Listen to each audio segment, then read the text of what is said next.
신앙 고백 드리겠습니다.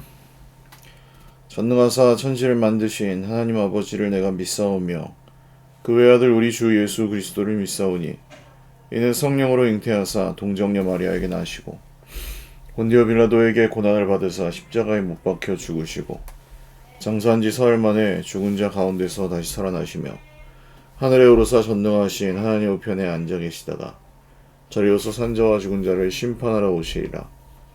성령을 믿사오며 거룩한 공회와 성도가 서로 교통하는 것과 죄를 사하여 주시는 것과 몸이 다시 사는 것과 영원히 사는 것을 믿사옵나이다. 아멘.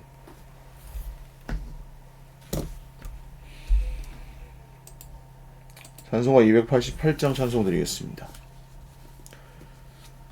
예수를 나의 구주 삼고 성령과 피로써 거듭나니 이 세상에서 내 영혼이 하늘의 영광 누리도다. 이것이 나의 찬송이요 이것이 나의 찬송일세. 나 사는 동안 끊임없이 구주를 찬송하리로다. 온전히 주께 맡긴 내 영 사랑의 음성을 듣는 중에 천사들 왕래하는 것과 하늘의 영광 보리로다. 이것이 나의 간증이요 이것이 나의 찬송일세. 나 사는 동안 끊임없이 구주를 찬송하리로다. 주 안에 기쁨 누림으로 마음의 풍랑이 잔잔하니 세상과 나는 간 곳 없고 구속한 주만 보이도다. 이것이 나의 간증이요 이것이 나의 찬송일세. 나 사는 동안 끊임없이 구주를 찬송하리로다.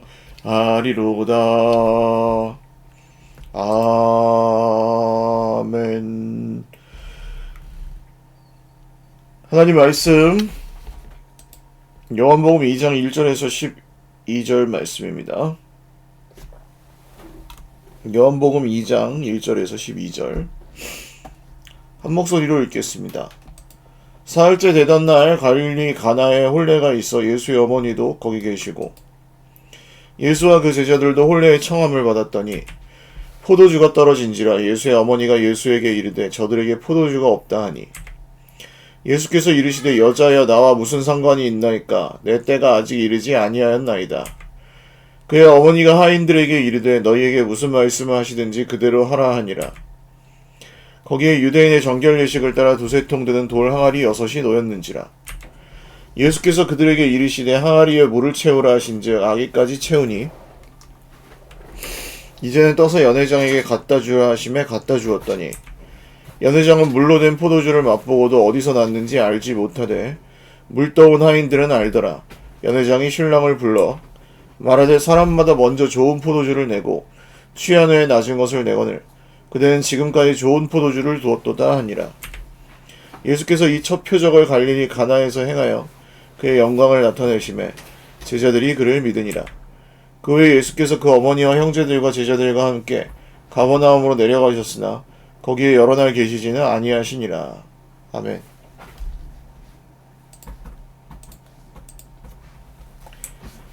기도드리겠습니다. 존귀하신 하나님 아버지 감사합니다. 오늘도 주님의 은혜를 찬송하며 예배드립니다. 하나님께서 지금도 살아계시고 또 하늘에 또 온 땅에 가득한 주님의 영광을 우리에게 보이시고 또 우리와 함께 하시는 것을 믿습니다. 오늘도 사랑하는 주의 모든 백성들에게 은혜 베푸셔서 고난 중에 있는 형제 자매들이 새 힘을 얻게 하시고 오늘도 환난 중에 우리의 도움이시고 피난처이신 주님만 의지하며 살게 하여 주시옵소서. 형제 자매들 모두에게 오늘도 하루를 살아갈 용기와 새 힘을 허락하여 주시고 무엇보다 주 예수님을 따르는 것이 우리의 가장 인생의 큰 기쁨이 되게 하여 주시옵소서. 감사하옵고 예수님의 이름으로 기도 올리옵나이다. 아멘. 할렐루야. 네, 오늘도 하나님의 은혜와 평강으로 풍성한 하루 누리시기를 바랍니다. 요한복음 2장은 이제 가나의 혼인잔치 사건으로 시작을 합니다. 예수님께서 행하신 공식적인 첫 번째 이적으로 소개됩니다. 이 날수를 좀 세어보면 요한복음 1장의 시간은 물론 태초부터 시작하긴 했지만 예수님이 이제 나타나셔서 공생애를 시작하시는 이 부분에서 5일 정도, 5일 정도로 추산됩니다. 물론 그 사이에 기록되지 않은 일들도 있을 수 있습니다만 어쨌든 이 예수님이 나타나셔서 세례를 받으시고 그리고 또 이튿날 자기 제자 중 두 사람과 함께 서 있던 안드레와 다른 제자를 부르시고 그 다음 또 이튿날 빌립을 만나서 그를 부르시고 그 다음 나다나엘을 만날 때까지 이게 이제 1장에서의 시간은 5일 정도 됩니다. 그리고 사흘째 되던 날 하면 5, 6, 7일입니다. 의미가 있겠죠, 당연히. 사흘째 되던 날은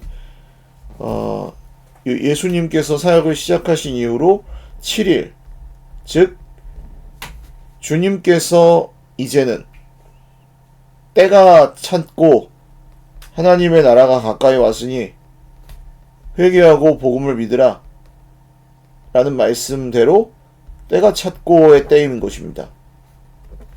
그래서 예수님은 이 날 이 갈릴리 가나에서 혼례 혼인잔치에서 포도주가 떨어진 그 집을 도와주셨고 나아가서 이 7일 예수님께서 결국 이 모든 일들을 다 이루시고 나중에 부활하신 날 그 7일이 주일이죠. 우리에게는 주일. 부활, 안식 후 첫날입니다. 어쨌든 이 갈릴리 가나에 결혼식이 있어서 예수님이 초대되셨는데 제자들도 함께 초대되셨습니다. 어머니도 거기 계셨고 포도주가 떨어졌습니다. 그 포도주가 떨어졌다는 것은 손님들에 대한 모독입니다. 그러니까 이런 거죠.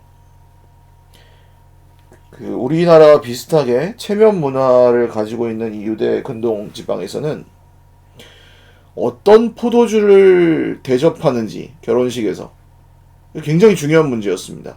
포도주가 그냥 음료였기 때문에 즐거움을 상징하는 음료였기 때문에 잔치에서는 포도주가 빠질 수 없고 그 포도주가 어떤 포도주를 내느냐에 따라서 그 가문, 그 결혼식에 이제 초대된 사람들에게 정말 다 중요한 이야기였습니다. 근데 중간에 이 포도주 양을 계산을 잘 못해서 포도주가 떨어졌다. 이거는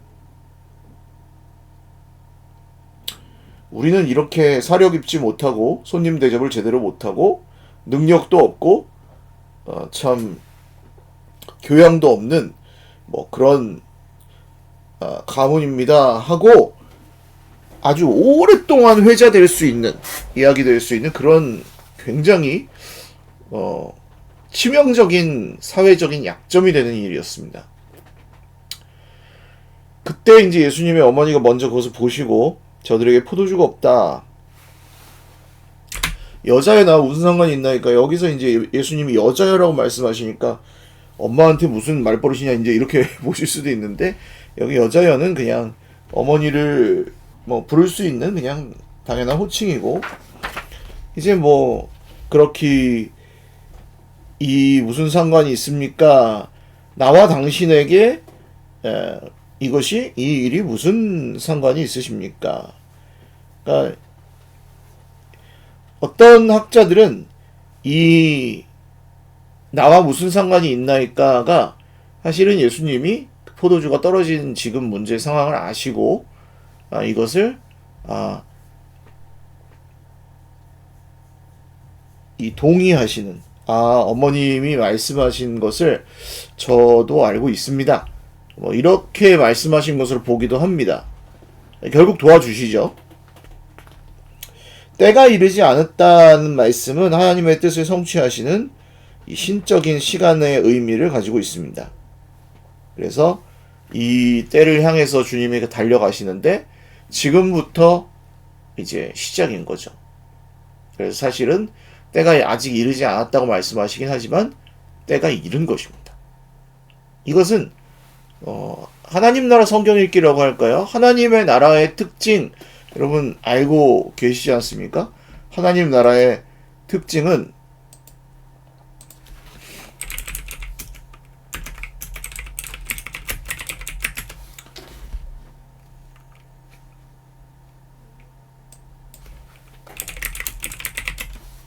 이미 임하였으나 아직 완성되지 않은 이게 하나님 나라의 특징이라고 말씀을 늘 드리고 있죠. 그래서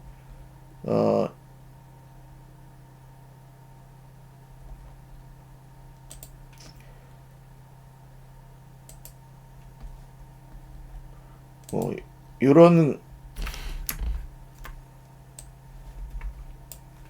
그림을 좀 보신다면 그림이 너무 작죠.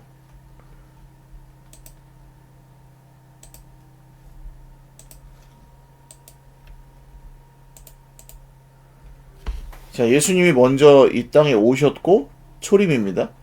그때 이제 이미 이 악한 세상 가운데 하나님의 나라가 임한 거예요. 그래서 여기 이제 하나님의 나라가 시작된 것을 뜻하고, 그리고 지금은 아직 이 악과 고난의 세상, 지금 이 세상이 같이 가고 있는 상태입니다.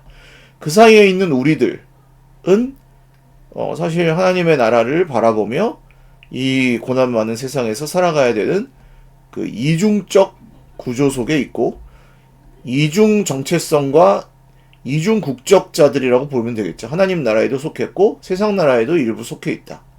예수님 다시 오실 때 이 하나님의 나라는 완성되어서 영원토록 계속될 것이고, 이 하나님의 나라가 완성되는 그날에 세상 나라는 이제 끝난다.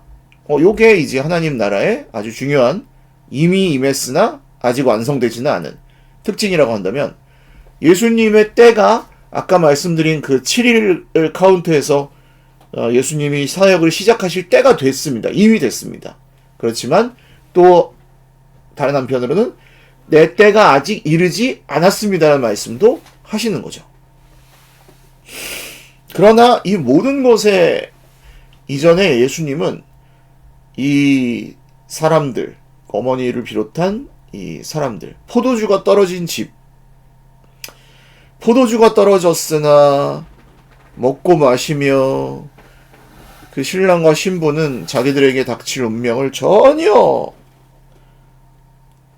예상하지 못하고 있는, 지금 자기들에게 일어날 이 엄청난 수치, 이런 것들을 전혀 예상하지 못하고 있고, 거기 결혼식에 참석한 하객들은 역시 또 그 자리에서 일어날 엄청난 이 정죄와 판단과 갈등, 비판, 이런 것들이 어떻게 일어날지 알지 못하고 있는 상황이죠.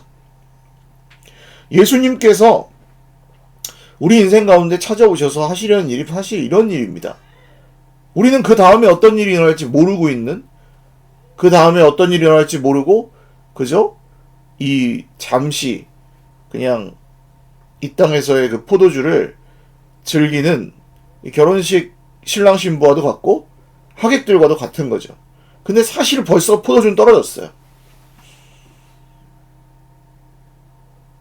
잔치는 끝날 거예요. 이 세상에 앞으로의 운명은 포도주가 떨어진 잔치자리입니다. 그래서 완전히 정말 사회에서 거의 매장될 정도의 수치라고 말씀드렸는데 그런 일이 벌어질 거죠. 이 세상이 아까 말씀드린 멸망, 지금 세상이 멸망하고 하나님 나라가 완성되는 그날. 사실 그 끝을 알지 못하고 이 세상의 것이 전부인 줄 알고 살아가는 사람들이 너무나 많습니다. 그런데 예수님이 이 가정을 불쌍히 여기시고 예수님 어머니가 이렇게 말합니다. 하인들에게 너에게 무슨 말씀하시는지 그대로 하라. 유대인의 정결 예식을 따라 두세 통 드는 돌 항아리 6이 놓여 있었는데 이 정결 예식에 따른 그 항아리는 손을 씻는 물입니다. 보통은 이게 유대인들은 손과 발을 씻는 것을 식사 자리 전에 굉장히 중요하게 여겼고 그것이 율법에 포함된 장로들의 유전으로서 지켜야 하는 그런 일이었습니다. 이 돌 항아리는 깨지거나 옮기기가 어려운 아주 단단한 항아리였는데 이 6개가 놓여 있었습니다. 7개가 아니고 6개죠. 그리고 예수님이 항아리에 물을 채우라고 하셔서 아귀까지 물을 채웠습니다. 이 하인들 입장에서는 아니 지금 포도주가 떨어졌는데 무슨 물을 왜 떠오라고 해. 지금 한시가 급한데 큰일 났는데. 오히려 이 하인들은 얼마나 이게 지금 위기 상황인지 알고 있습니다. 포도주 떨어지면 이제 파티 is over예요. 파티가 끝났어. 다 집에 가. 그리고 이 신랑 신부의 첫 시작 자체가 완전히 거의 저주받은 재앙이 돼버리는 거죠. 근데 물을 따르라고 하다니.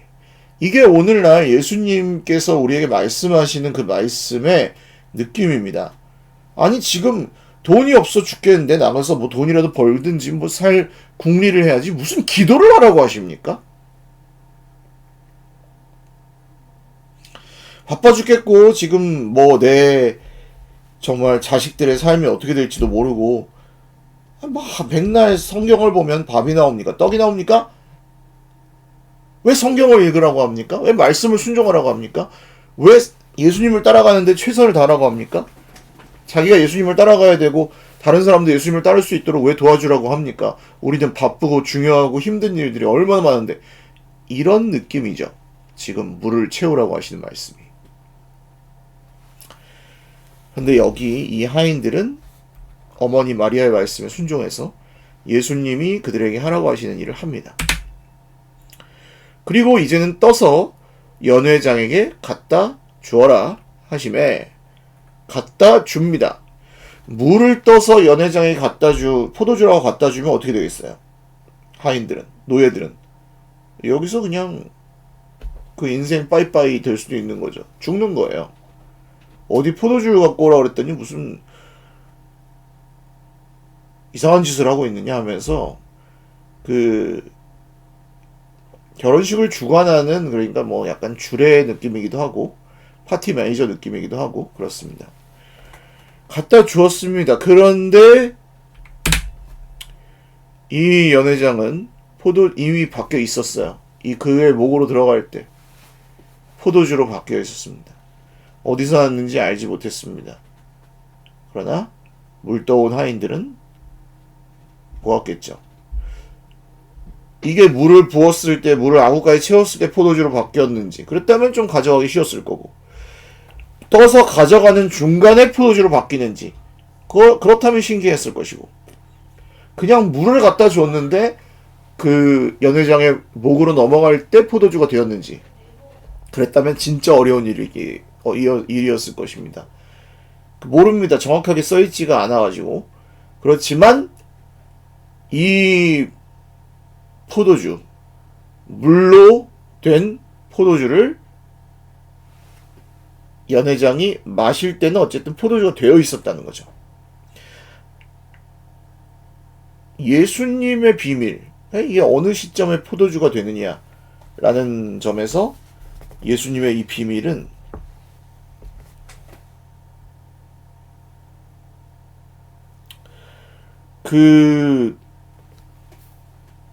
순종하는 사람들만 알 수 있습니다.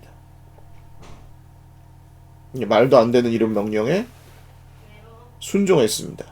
하인들은. 그리고 예수님의 비밀, 큰 일에 참여하는 주인공들이 되었습니다.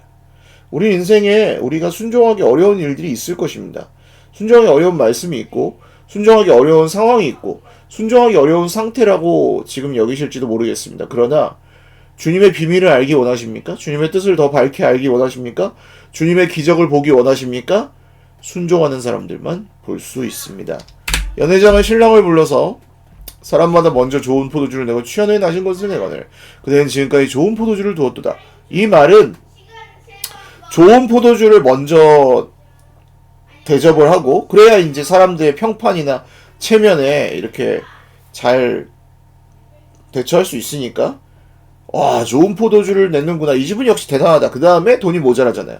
그러니까 좀 안 좋은 하급 포도주를 좀 취한 다음에는 술을 먹으니까 취한 다음에 하급 포도주를 낸다 이거예요. 보통 집은 다 그렇게 한다. 이것은 공공연하게 행해지는 허례허식이었던 거죠. 그런데 연회장이 신랑에게 이것을 굳이 이야기하는 것은 너는 아주 명예로운 손님 대접을 한 거다. 그 좋은 포도주를 먼저 내고 후에 낮은 포도주를 내는 게 아니라 오히려 처음 포도주가 좀 못한 포도주였고 이 지금 다 취한 상황에서 이렇게 포도주를 좋은 걸 준다는 건 네가 끝까지 이 손님들에 대한 정말 도리를 완전히 잘 지켰다는 것을 의미한다. 이렇게 아주 칭찬하고 극찬한 것입니다.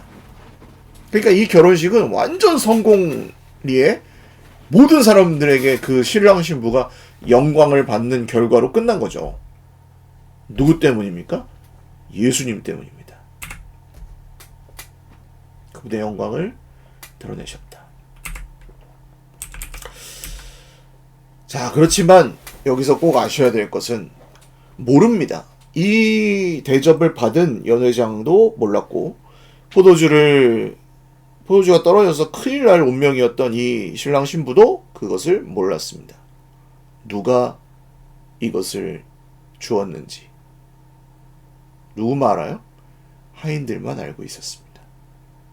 눈에 띄지 않았지만 이름도 나오지 않았지만 순종하였던 그들은 주님께서 어떤 일을 하셨는지 알았습니다. 주님은 이런 분입니다.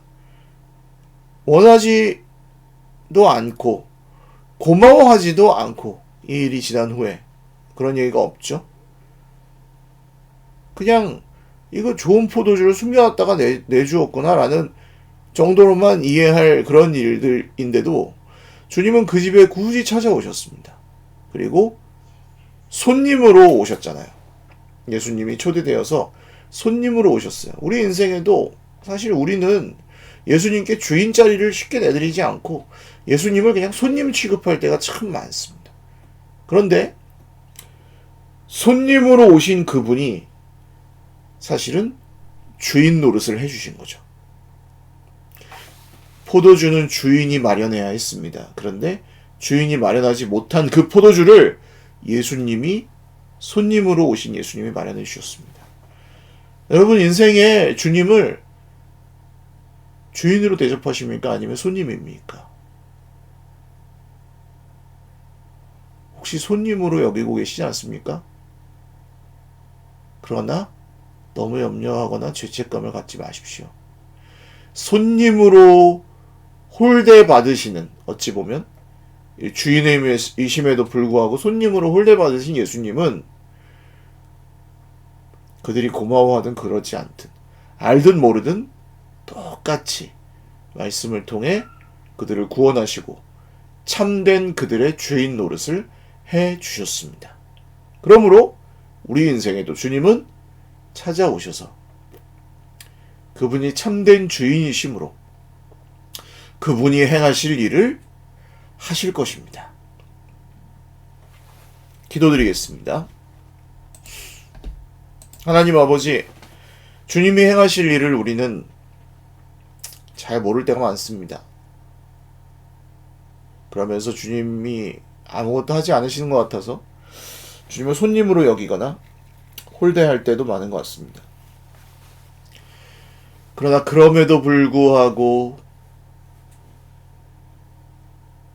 때가 이르렀고 때가 이르지 않았기에 하시지 않아도 될 그런 일들을 주님은 행하셨습니다. 그 집의 주인으로서, 진정한 주인으로서 포도주를 주셨습니다. 우리 인생에도 포도주가 떨어질 때가 많습니다. 포도주가 이미 떨어졌는데도 그것을 다 우리가 알지 못하고 혹은 알면서 발만 동동 구르는, 해결할 방법이 없어서 곤란해하고만 있을 때가 많습니다.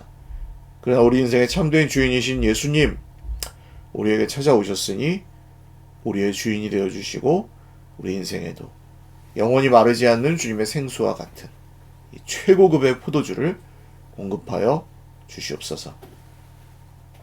이 세상의 혼인잔치는 언젠가 끝날 것입니다. 그러나 이 요한 사도의 편지 마지막에 나올 그 어린 양과 신부의 혼인잔치는 영원히 계속될 것입니다.